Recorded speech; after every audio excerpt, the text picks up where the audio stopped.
अस्सलाम वालेकुम नाज़रीन, welcome back to my YouTube channel. उम्मीद है कि सब दोस्त खैर आफियत से होंगे। आज हम बात करेंगे टैबलेट डोपा किस लिए इस्तेमाल की जाती है, इसके फ़ायदे क्या हैं, इसके नुकसानात क्या हैं, किस किस्म की मर्ज़ में पेशेंट को दे सकते हैं और कौन से मरीज़ को हम इसको यूज़ नहीं करवा सकते। तो आज की इस वीडियो में हम मुकम्मल डिटेल के साथ बात करेंगे कि कौन से मरीज़ की शुगर को कंट्रोल करने में ज़्यादा अहम किरदार अदा करती है। जिन दोस्तों ने अभी तक मेरे YouTube चैनल को सब्सक्राइब नहीं किया वो मेरे YouTube चैनल को सब्सक्राइब कर दें और बेल आइकन को प्रेस कीजिएगा ताकि आपको मेरी वीडियो बर वक्त मिलती रहे। दोस्तों चलते हैं अब हम अपने टॉपिक की तरफ। डापा टैबलेट, इसका कम्बिनेशन की बात करें, डापाग्लेफ्लोज़िन एक और नाम से है, इसी साल्ट में है एम्पाग्लेफ्लोसिन। ये सेम ही ड्रग्स हैं, एक ही ग्रुप की ये ड्रग्स हैं। इनका बुनियादी फंक्शन क्या है, ये कौन सी शुगर को कंट्रोल करती है और शुगर बढ़ने की वजूहात, इसकी अलामात क्या हैं। तो आज की इस वीडियो में हम मुकम्मल डिटेल से बात करेंगे।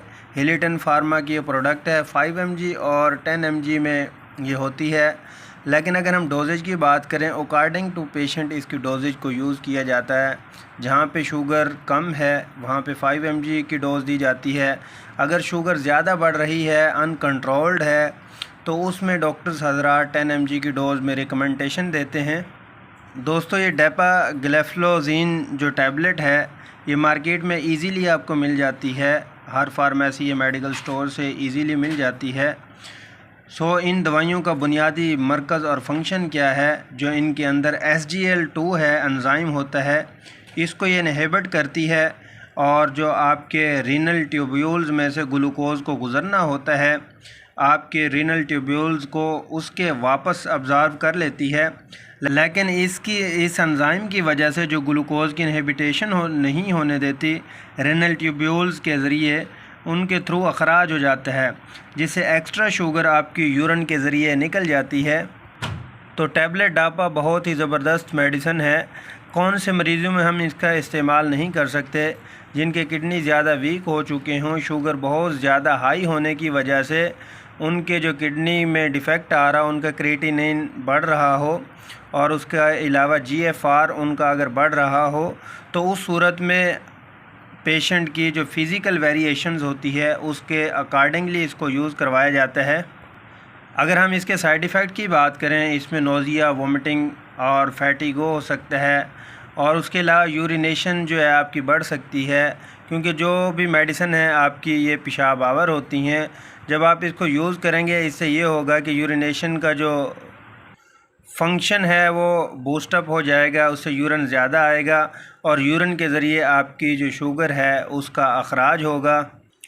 और इसके अलावा जो डायबिटिक पेशेंट्स होते हैं उनमें वीकनेस हो जाती है, असाबी वीकनेस हो जाती है। अगर शुगर को कंट्रोल ना करें तो असाबी वीकनेस हो जाती है, बॉडी पेन नहीं जा सकती, पाँव में जलन फील करते हैं और उसके अलावा न्यूरोपैथिक पेन स्टार्ट हो जाती है।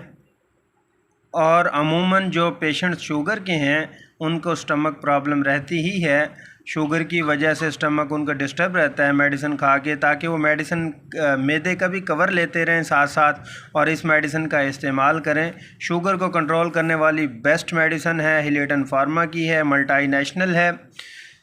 आउट ऑफ कंट्री में अगर हम बात करें तो इजीली वहाँ पे भी अवेलेबल है, इसके जो कम्बिनेशन के नाम से आपको मिल जाएगी।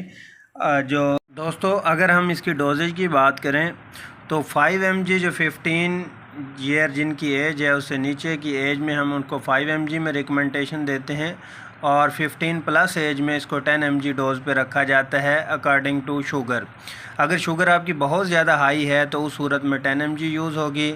अगर आपकी शुगर कंट्रोल है तो उस सूरत में 5 mg दी जाएगी। अगर अनकंट्रोल्ड है तो उसमें 10 mg की डोजेज को रखा जाएगा और इसकी डोज़ OD होती है, यानी दिन में एक मरतबा रोज़ाना। जिनकी शुगर 300 प्लस है तो दोस्तों वो इजीली इसका इस्तेमाल कर सकते हैं। एक टैबलेट रोज़ाना इसकी इस्तेमाल कीजिएगा और मीठी चीज़ों से अवॉइड कीजिएगा, वॉक कीजिएगा और इसमें जो परहेज़ हैं, जो डॉक्टर हज़रात परहेज़ बताते हैं उनको लाजमी आपने फ़ोकस करना है। अगर आप परहेज़ नहीं करेंगे तो कोई भी मेडिसिन उस पर इफ़ेक्ट नहीं करती। उम्मीद है कि दोस्तों मेरी ये वीडियो आपको अच्छी लगी होगी। वीडियो को लाइक शेयर ज़रूर कीजिएगा। मिलते हैं नेक्स्ट वीडियो में, तब तक के लिए मैं इजाज़त चाहूँगा। अल्लाह नेगेबान।